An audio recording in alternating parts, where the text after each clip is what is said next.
번성한 이스라엘이라는 제목으로 우리가 말씀을 한번 생각해 보겠습니다. 로투스라는 나무가 있다고 얘기합니다. 이 나무는 북아프리카 지역, 그러니까 북부 아프리카에서도 북쪽 지역에 이렇게 많이 자란다라고 얘기하는데요. 여행하는 사람들이 이 로투스 나무의 열매를 먹으면 그 사람들이 자기가 어느 지역 출신인지, 그러니까 고향을, 내가 떠나온 고향을 잊어버린다라고 얘기합니다.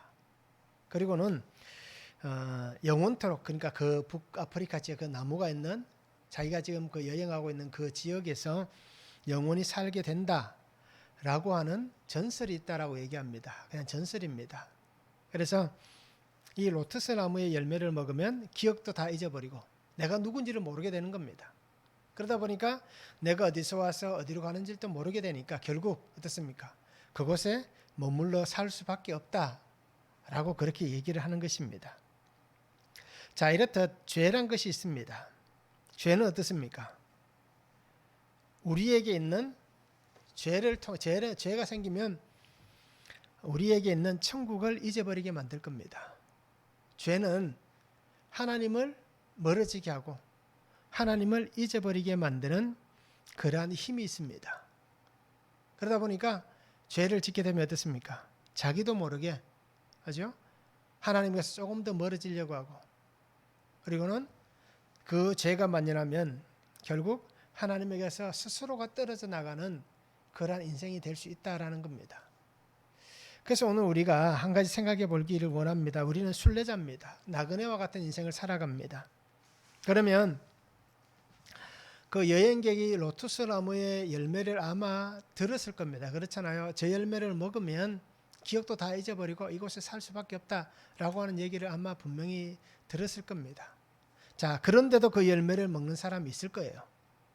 그렇듯 죄는 우리를 하나님께서 멀어지게 만들고 하나님께서 우리에게 허락하신 고향, 우리가 돌아가야 될 본향, 이 천국을 잊어버리게 만든다라고 얘기하는 것을 알면서도 죄를 짓는다면, 이제 죄와 가까이 한다면, 죄를 조심하지 않는다면 오늘 우리가 어떻게 해야 하겠냐라는 것입니다.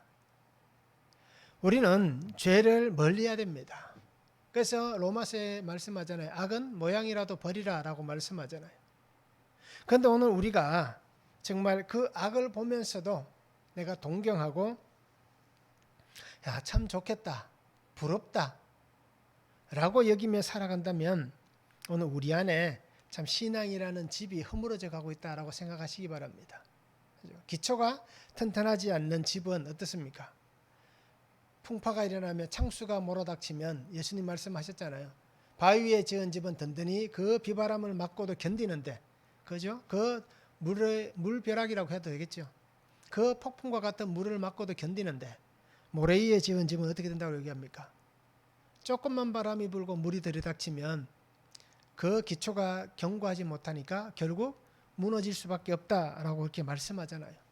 그리고 오늘 우리가 죄를 멀리할 수 있고 조심할 수 있기를 원합니다.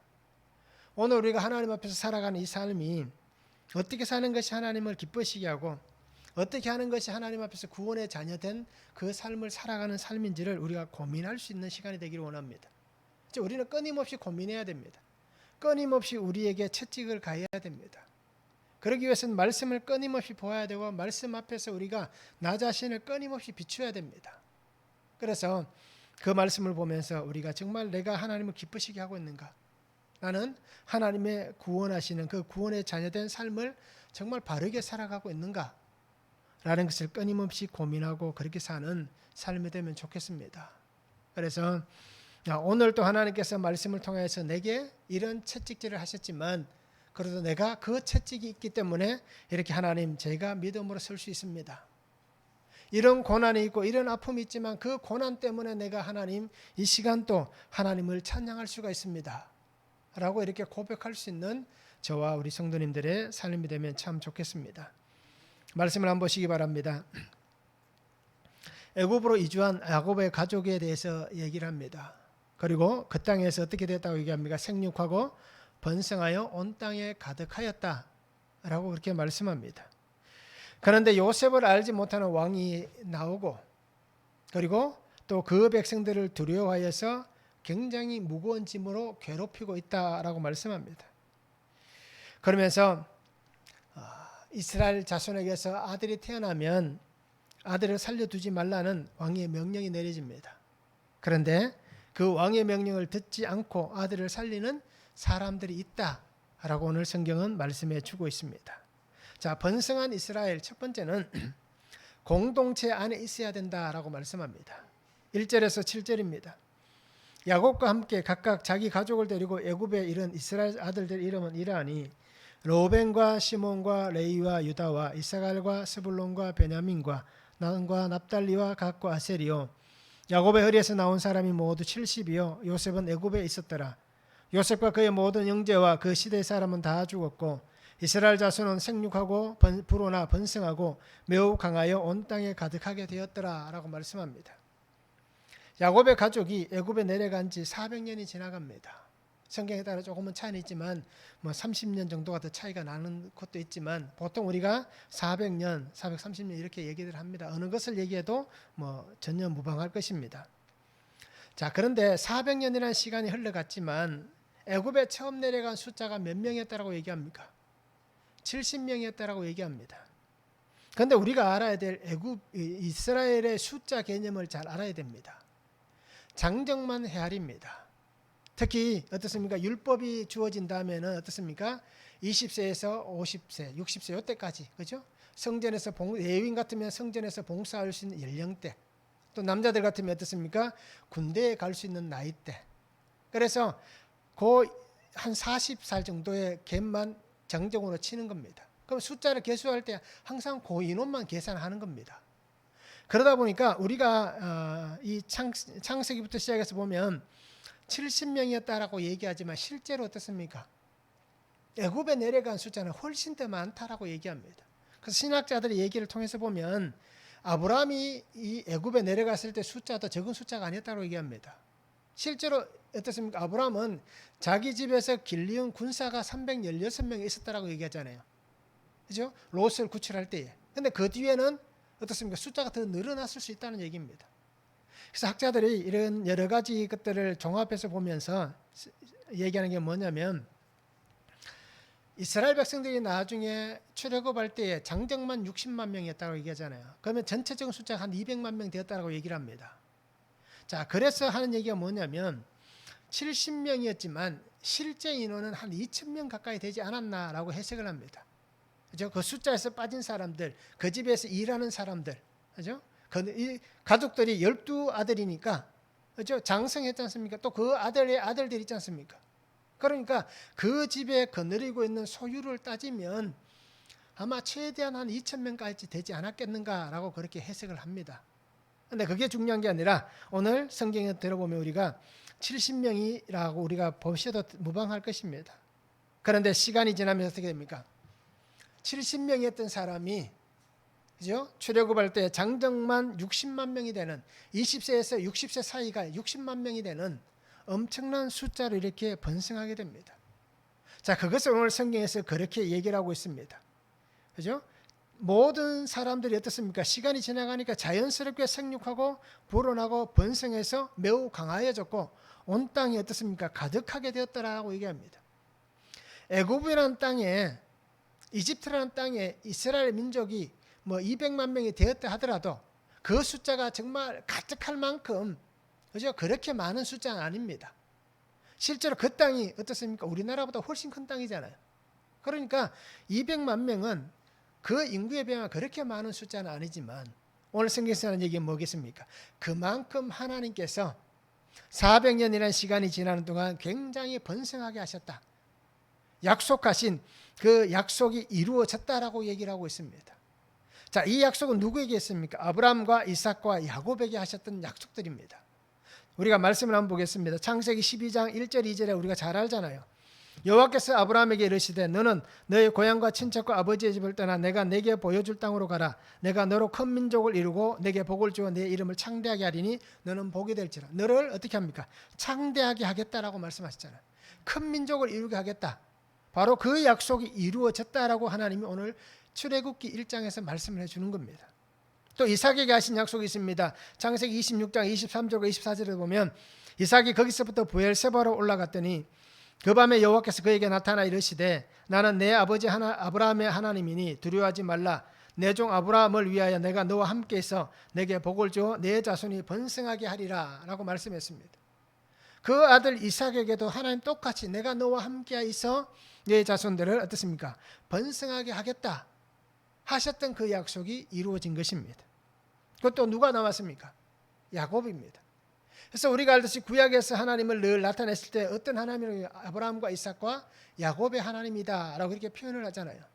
이렇듯 하나님은 야곱에게 하셨던 것도 분명히 이루셨습니다. 창세기 28장 14절에는 내 자손이 땅의 티끌같이 되어 내가 서쪽과 동쪽과 북쪽과 남쪽으로 퍼져나갈지며 땅의 모든 족속이 너와 내 자손으로 말미암아 복을 받으리라 말씀하고 있습니다. 46장 3절과 4절에도 보면 하나님이 이르시되 나는 하나님이라 내 아버지 하나님이니 애굽으로 내려가기를 두려워하지 말라. 내가 거기서 너로 큰 민족을 이루게 하리라. 내가 너와 함께 애굽으로 내려가겠고 반드시 너를 인도하여 다시 올라올 것이며 요셉이 그의 손으로 내 눈을 감기리라 라고 말씀합니다.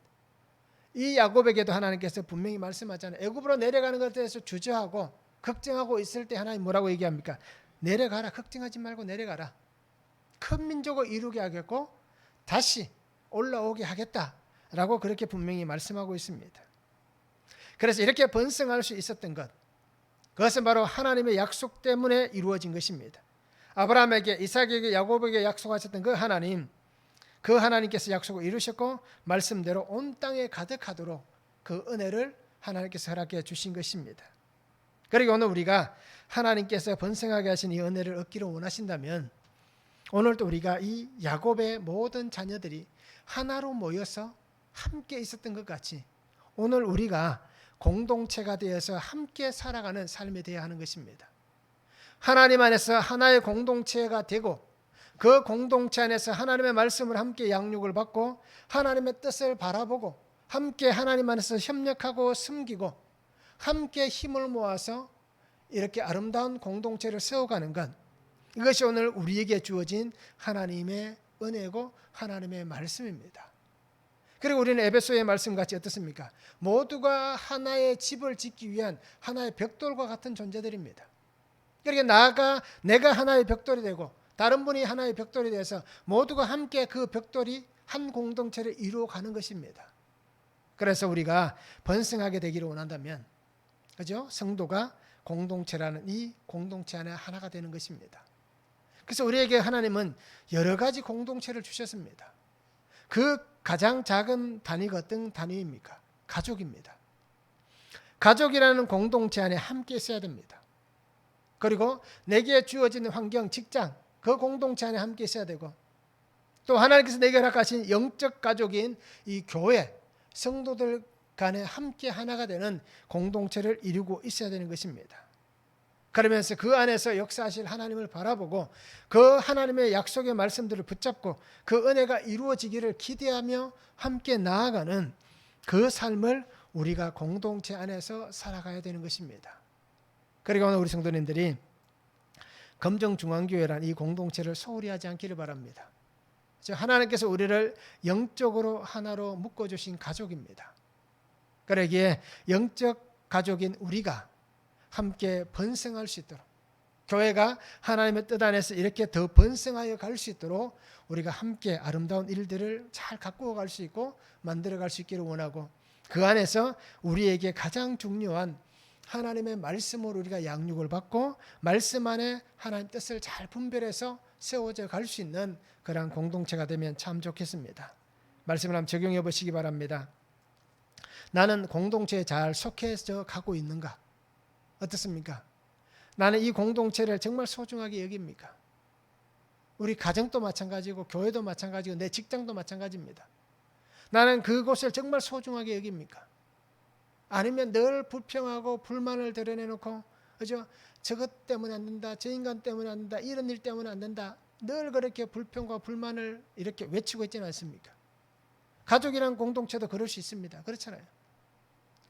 교회도 마찬가지고 직장도 마찬가지고 그렇습니다. 그리고 오늘 우리가 정말 내게 속한 이 공동체, 하나님이 내게 묶어주신 이 공동체 안에서 내가 정말 믿음으로 잘 속해져 가고 있는지, 그곳에서 내가 그리스도인으로서 주님 주신 그 귀한 사명을 잘 감당하고 있는지 한번 적용해 보시길 바랍니다. 내가 번성하게 되는 것, 내가 잘 되는 것은 내 능력 때문이라고 생각을 하십니까? 아니면 하나님께서 주신 약속의 은혜 때문이라고 생각하십니까? 어떻습니까? 내가 지금 잘 되고 있고 내가 번성하고 있고 내가 다른 누구보다도 잘 나가고 있다면, 내가 능력이 있어서, 내가 힘이 있어서, 내가 다른 사람들과 관계를 잘해서라고 하는 내 탓으로 여기는지, 아니면 정말 하나님의 은혜입니다, 하나님께서 주신 그 약속 때문입니다 라고 고백을 하고 있는지 우리가 말씀을 통해서 한번 적용해 보기를 원합니다. 두 번째는 학대를 받을수록 더 번성하게 하셨다라고 말씀합니다. 8절에서 14절입니다. 요셉을 알지 못하는 새 왕이 일어나 애굽을 다스리더니 그가 그 백성에게 이르되 이 백성 이스라엘 자손이 우리보다 많고 강하도다. 자, 우리가 그들에게 대하여 지혜롭게 하자. 두렵건대 그들이 더 많게 되면 전쟁이 일어날 때에 우리 대적과 합하여 우리와 싸우고 이 땅에서 나갈까 하노라 하고, 감독들을 그들 위에 세우고 그들에게 무거운 짐을 지워 괴롭게 하여 그들에게 바로를 위하여 국고성 비돔과 람셋을 건축하게 하니라. 그런 학대를 받을수록 더욱 번성하여 퍼져가니 애굽 사람이 이스라엘 자손으로 말미암아 근심하여 이스라엘 자손에게 일을 엄하게 시켜 어려운 노동으로 그들의 생활을 괴롭게 하니 곧 흙 이기기와 벽돌 굽기와 농사의 여러 가지 일이라. 그 시키는 일이 모두 엄하였더라 라고 말씀합니다. 자, 요셉의 시대가 지났습니다. 400년이라는 시간이 지났잖아요. 그리고 어떻습니까? 이제는 요셉을 알지 못하는 왕이 일어났다라고 얘기합니다. 즉 애굽의 왕조가 바뀐 겁니다. 자, 이 애굽의 왕조는 31왕조까지 있다라고 얘기합니다. 그런데 마지막 헬라가 끝나고 로마가 들어서고 그 있었던 가운데에 마지막 왕조였던 셀루커스 왕조가 사라지면, 그죠? 그 왕조가 사라질 때까지 따지면 33왕조, 32왕조가 될 겁니다. 자, 이렇게 많은 왕조가 일어납니다. 그런데 그 일어나는 왕조가 어떻습니까? 새롭다라고 얘기하는 겁니다. 다른 사람이 왕권을 잡았을 때 그 왕권이 하나의 왕조로 칩니다. 그래서 그 사람으로 해서 그의 후손들이 다스린 기간까지가 한 왕조입니다. 그러면 31왕조가 일어나고 또 더 많은 그 마지막 왕조까지 일어난 것을 보면은 그 몇천 년의 시간 동안 어떻습니까? 계속해서 시간이 지나면 바뀌었다는 얘기입니다. 우리가 알듯이 북이스라엘이 어떻습니까? 북이스라엘 왕조도 계속해서 바뀌잖아요. 따지고 보면, 그죠? 3대에 걸쳐서 왕을 잡았다가 또는 4대에 걸쳐서 왕을 잡았다가 이렇게 다 계속해서 바뀌어가는 겁니다.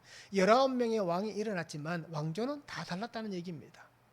자, 이렇듯 우리가 알듯이 이 애굽도 요셉을 알지 못하는 새 왕이 일어났다. 그러니까 새로운 왕조가 탄생했다라는 얘기입니다. 400년이라는 긴 시간이 지나가 버렸습니다. 그러기에 이 요셉이 400년 전의 사람이라는 것, 옛날에 이런 사람이 있었다, 그 사람이 이런 일을 했다라는 것을 아마 충분히 얘기를 통해서 또 문서를 통해서 전해졌을 겁니다. 그런데도 지금 시대는 어떻습니까? 그 사람이 그랬던 지금 우리와는 상관이 없다라는 시대입니다. 우리도 마찬가지지 않습니까? 20년, 30년 전에 있었던 사람과의 관계가 지금 나와 전혀 상관이 없다면 그때 그 사람과 내가 무슨 상관이 있느냐라고 얘기하는 것과 똑같은 겁니다. 그러기에 당연히 어떻습니까? 시대가 끝나버렸기 때문에 새롭게 태어난 이 애굽의 왕으로 인해서 애굽에는 근심거리가 하나 생겨나는 겁니다. 그 이유가 오늘 성경에 잘 나와 있습니다. 이스라엘 자손들이 우리보다 많다, 우리보다 강하다라고 얘기하는 겁니다. 자, 그래서 이 애굽의 바로 왕은 뭐 때문에 걱정을 합니까? 만약에 전쟁이 일어났을 때에 이 이스라엘 사람들이 적군들과 동조를 해서, 그죠? 적은 밖에서 공격을 하고 동조한 이스라엘 사람들이 내부에서 공격하면 어떻습니까? 분명히 우리가 수세에 몰릴 것이고 이 나라는 멸망당할 것이다 하는 그 걱정이 꽉 사로잡혀 있는 겁니다. 실제로 우리가 이 애굽에 거하였던 이 여러 가지 상황들을 보면 우리가 정치적으로나 이런 시대 환경을 따지고 보면 설명하면 굉장히 긴 시간이 필요합니다만은 그것을 왜 그렇게 염려하는지에 대한 이유가 분명히 있습니다. 실제로 요셉이 총리라던 그 시대는 이집트의 정통적인 왕조가 세워진 게 아니라 외부에서 공격해서 들어온 사람들이 애굽을 점령하고 그 시대의 왕조를 세웠던 시대였습니다. 그러니까 이방인이었던 요셉이 그렇게 쉽게 총리가 될 수 있는 그러한 환경이 조성되었다라는 것입니다. 그런데 지금은 어떻습니까? 이 애굽의 전통적인 그 왕가들이 자리를 잡은 시대입니다. 그러니까 이런 일들이 생겨나지 않게 하기 위해서 우리가 이 사람들에 대해서 새로운 정책을 펴야 된다. 억압을 해야 된다. 라고 얘기를 하고 있습니다. 그게 뭡니까? 그들에게 짐을 지웠다라고 얘기합니다. 무거운 짐을 지웠다. 그러니까 강제 노동을 시키는 겁니다. 자, 노예는 아니었는데 시간이 지나면서 지금 어떻게 되어버립니까? 노예와 같은 삶을 사는 것이 현재 이스라엘 사람들의 삶입니다. 어떻게 보면 자기들도 모르게 시간이 흘러가면서 자연스럽게 그 사회에 종과 같은 노예와 같은 처지에 놓여버린 그 삶이 이스라엘 백성들의 삶의 모습입니다. 힘이 없으니까. 그죠? 억압하는 그 애굽의 강한 힘 앞에서 살기 위해서 어쩔 수 없이 그들이 그렇게 굴복하고 살아가는 삶이 지금 이들의 모습입니다. 그래서 그들은 어떻게 일을 합니까? 오늘 성경에 보니까 국고성 어떻습니까? 국고성을 세웠다라고 얘기하잖아요. 비돔과 라암셋이라는 국고성을 짓게 만들었다. 그리고 흙 이기기도 시키고 벽돌 굽기도 시키고 농사의 여러 가지 일을 시켰다라고 얘기합니다. 자, 이들이 하는 일들을 어떻게 보면 굉장히 어떻습니까? 힘든 일입니다. 우리가 할 때 그 뜨거운 사막에서 벽돌을 구우려면 그 모래를, 그죠? 물을 가지고 그 흙을 이겨서 만들려면 그것이 보통 어려운 일이 아닙니다. 자, 그런데 그 흙 이기기를 하고 벽돌을 구워내게 만듭니다. 모든 건축의 자재로 사용되어지는 이 벽돌, 흙을 가지고 벽돌을 만드는 일을 시키고 농사일도 어떻습니까? 온 땅에 흩어져서 이 농사일을 하게 하는. 그러니까 농사일이 그냥 씨 뿌리고 거두어들이는 것만 있는 게 아니라 그 주변 모든 것을 경작하고 가꾸고 하는 일들이 다 포함되는 겁니다. 그러기에 정말 고통스럽게 그들은 일을 합니다. 그런데 비돔과 라암셋이라는 성도 만들게 합니다. 이 국고성은 우리가 알듯이 저장하는 창고고 성읍입니다. 그러니까 곡식을 저장하든 어떤 물품을 저장하든 그 성을 만들고 그곳에다가 저장하는 겁니다. 그래서 이 국고성은 전쟁을 위해서 준비하는 성이다라고 얘기합니다. 그래서 전쟁을 대비해서 그것의 보급품을 준비하고 그다음 무기들을 모으고 하는 수많은 일들을 성을 만드는 것부터 해서 그 수많은 일들을 바로 이스라엘 백성들이 책임을 지고 했다라고 얘기합니다. 그러게 이들이 하는 일들은 정말 어떻게 보면 중노동의 삶을 사는 겁니다. 아침에 일어나서 저녁에 잠들 때까지 잠시도 쉬지 않고 끊임없이 일을 합니다. 그래서 우리가 그들이 했던 일들을 잘 아시잖아요. 모세가 가서 이 백성을 이제 내보내달라라고 얘기할 때 어떻게 합니까? 이들이 배부르니까 편안하니까 저는 쓸데없는 소리 한다고 해서 더 곤욕을 치르게 하잖아요. 그 흙을 만들고 벽돌을 만드는데 집도 주지 않고, 그죠? 더 고생하게 만드는 일들을 자행합니다.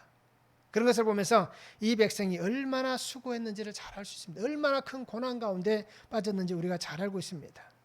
자, 애굽 왕은 어떻게 합니까? 백성을 억압하고 노역을 시키고 평안히 거하지 못하도록 끊임없이 그들을 강제로 탄압을 하고 있는 것입니다.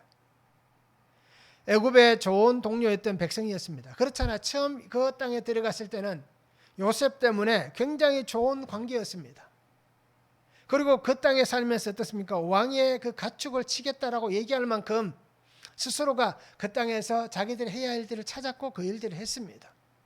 그런데 시간이 지나면서 정말 그 좋은 관계가 존경받던 삶을 살던 사람들이 노예와 같은 대우를 받는 존재가 되어버린 것입니다. 그리고 오늘 말씀은 분명히 얘기합니다. 고난 속에서, 그죠? 학대를 받아도 하나님께서는 번성하게 하시는 겁니다. 사람들은, 그죠? 이 애굽의 왕은 자신의 권력과 자신의 모든 역량을 다 동원해서 백성을 억누르고 그들을 학대하고 고난하고 지치게 만들고 그래서 그 인구를 감소시키려고 끊임없이 노력하지만 그런데 하나님께서 그 백성과 함께 하시니까 어떤 일이 벌어집니까? 막아도 끊고도 막히지 않고 끊기지 않는 것을 보여주고 있습니다. 그러니까 그렇게 학대를 받는데도 그 수는 점점 더 불어나고 있다. 어떻게 보면 우리가 이해할 수 없는, 그죠? 우리가 생각할 수도 없는 그러한 놀라운 일들을 하나님께서 행하시고 있는 것을 보여주시고 있습니다. 그러니까 이들이 두려움을 느낄 수밖에 없는 거 아닙니까? 이렇게 탄압하고 이렇게 목을 조이는데도 어떻게 저럴 수가 있는가라는 것입니다. 자, 이와 같이 오늘 우리가 살아가면서 우리는 어떤 두려움 때문에 우리가 삶을 어렵게 만들고 있습니까? 내가 겪고 있는 두려움은 무엇입니까? 나는 어떤 두려움에 빠져 있습니까? 나는 어떤 것에 근심하고 걱정하고 있습니까? 오늘 우리가 잘 생각해 보시기 바랍니다. 하나님께서 내게 주시는 은혜가 사라지면 두려울 수밖에 없습니다. 하나님의 말씀이 내게서 멀어지면 두려울 수밖에 없습니다. 하나님께서 내게 가까이 있어서 늘 말씀하시고 나와 함께 하시는 그 은혜를, 평온을 누렸던 삶이 어느 순간부터 그저 평온이 사라지고 떨림이 있고 두려움이 생기고 걱정이 생기고 생각지도 못했던 그러한 어떤 감정들이 내게 생겨난다면 우리는 두려울 수밖에 없는 겁니다. 왜요? 스스로가 느낄 수 있는 겁니다. 아, 하나님께서 내게서 멀리 있구나.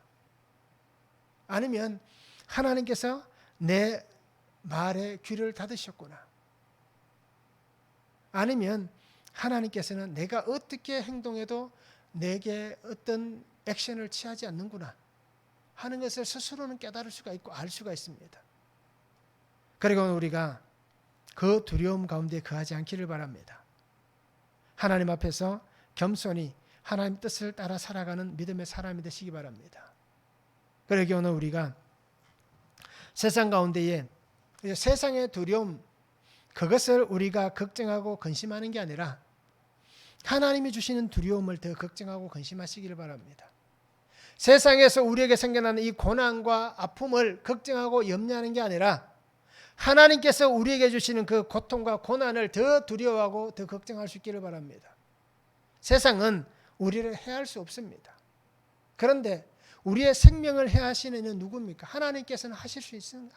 하나님은 하시는 겁니다.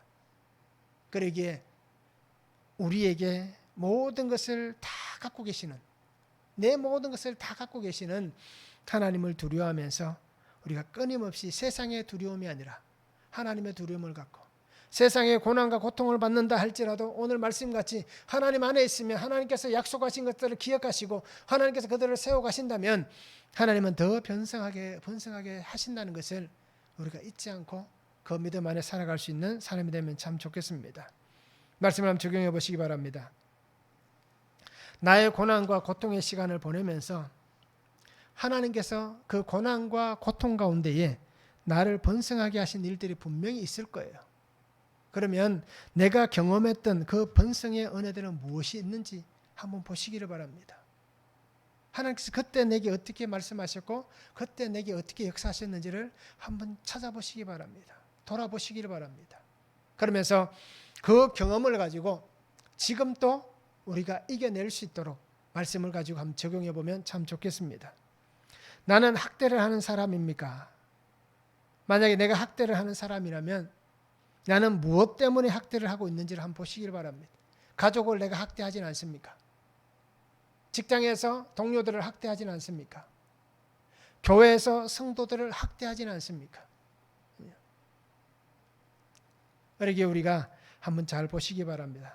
내가 무엇을 가지고 학대를 하는가? 그렇죠? 내가 피해자가 아니라 내가 가해자일 수 있는 겁니다. 그리고 우리가 이 말씀을 보시면서 정말 나는 어떤 학대를 하고 있는 사람인지, 그렇죠? 내가 무엇으로 학대를 하고 내가 무엇으로 가해를 가하고 있는지 우리가 한번 적용해 보면 참 좋겠습니다. 세 번째는 세상이 아닌 하나님을 두려워하는 사람이 되어야 합니다. 15절에서 22절입니다. 애굽왕이 히브리 산파 시프라라는 사람과 부하라는 사람에게 말하여 이르되 너희는 히브리 여인을 위하여 해산을 도울 때에 그 자리를 살펴서 아들이거든 그를 죽이고 딸이거든 살려두라. 그러나 산파들이 하나님을 두려워하여 애굽 왕의 명령을 어기고 남자 아기들을 살린지라. 애굽 왕이 산파를 불러 그들에게 이르되 너희가 어찌하여 이같이 남자 아기들을 살렸느냐.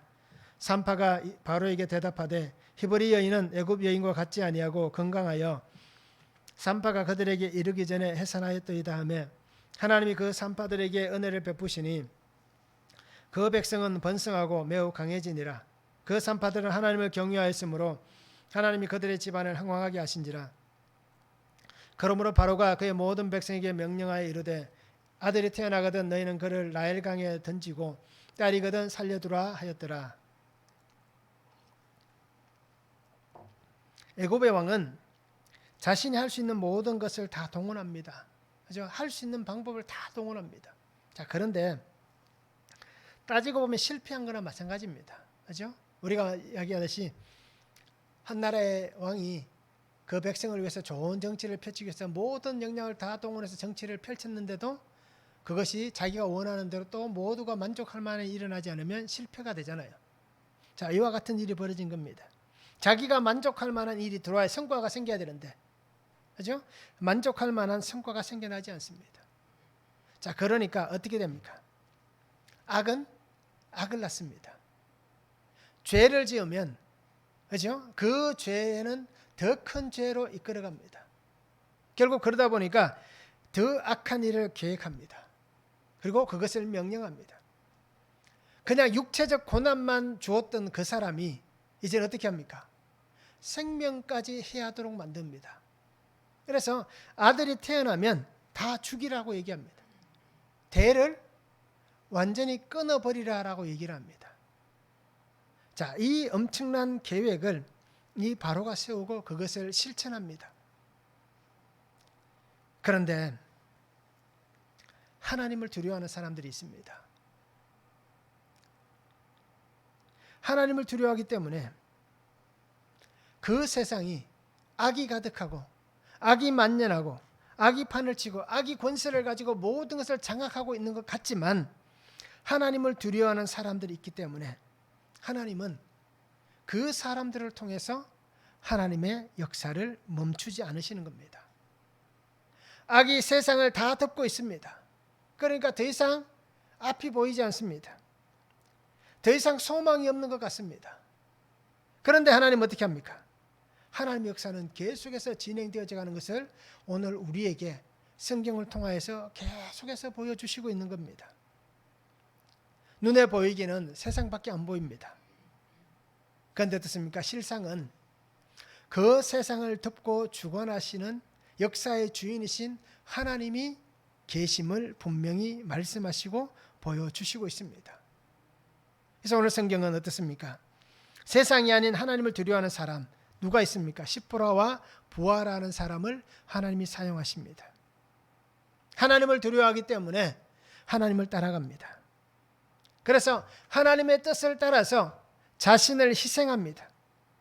자기를 내어놓습니다. 그렇잖아요. 왕의 명령이기 때문에 자기의 생명으로 생명을 대신해야 될 그러한 처지입니다. 그런데도 이 두 사람은 신실하게 신앙의 삶을 살아가면서 하나님의 뜻을 거역할 수 없는 겁니다. 그러기에 하나님은 생명을 위해서 하나님의 사람들을 그 자리에 두시는 겁니다. 하나님의 생명을 위해서 하나님은 그 시시때때로 맞는 그 장소에, 그죠? 적절한 장소에 하나님의 사람들을 두시고 있습니다. 자, 그러면 오늘 나는 어떤 자리에서 어떤 일을 하고 있습니까? 하나님이 내게 맡겨주신 자리는 어떤 자리입니까? 내가 있는 그 자리는 어디입니까? 나는 생명을 살리기 위해서 하나님이 나를 두신 자리에 있습니까?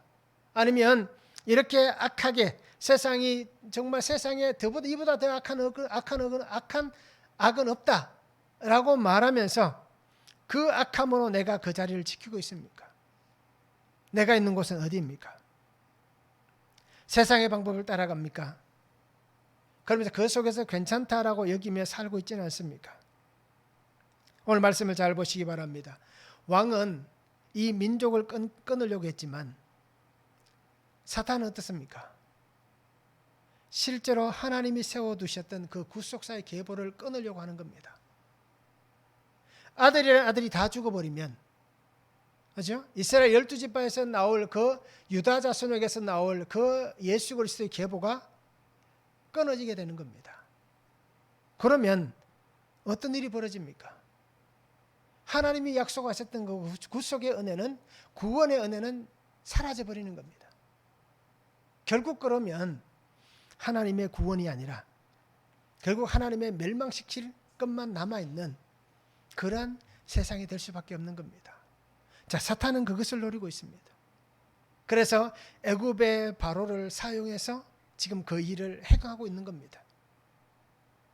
그래서 하나님은 그것을 잘 알기에, 그죠? 하나님의 사람들을 적재적소에 두시면서 하나님의 약속, 이 구속의 은혜가 멈추지 않고 끊어지지 않고 약속하신 때에 하나님의 방법 안에서 이루어지게 하시고 있는 것을 보여주시고 있습니다.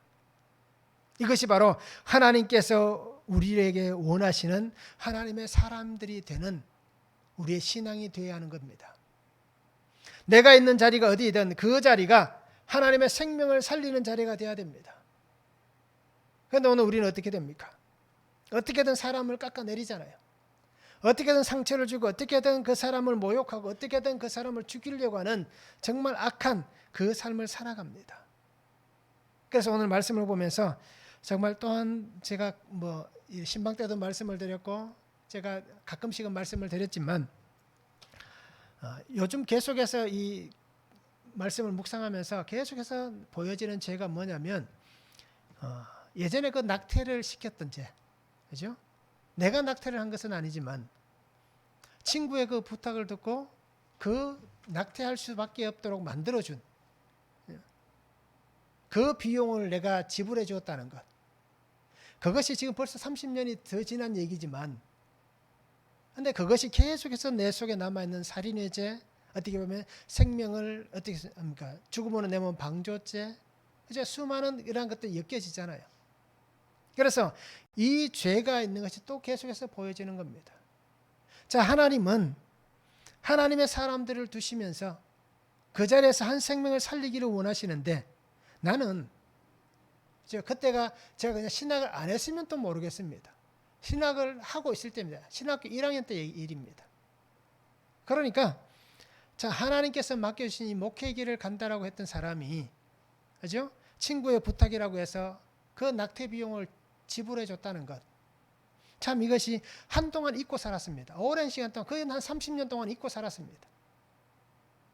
그런데 그것이 하나님 앞에서 해결되지 않는 나의 죄였고 나의 허물이었다는 것이 말씀을 계속해서 묵상하면서 또 그 말씀 속에서 하나님의 음성이 들리고 구속사의 은혜를 경험하고 나니까 그것이 내게 있는 엄청나고 정말 하나님 앞에서 씻을 수 없는 그러한 엄청난 죄였다라는 것이 깨달아지고 그 죄로 인해서 하나님 앞에 탄식하고 회개하고 고백할 수밖에 없었습니다.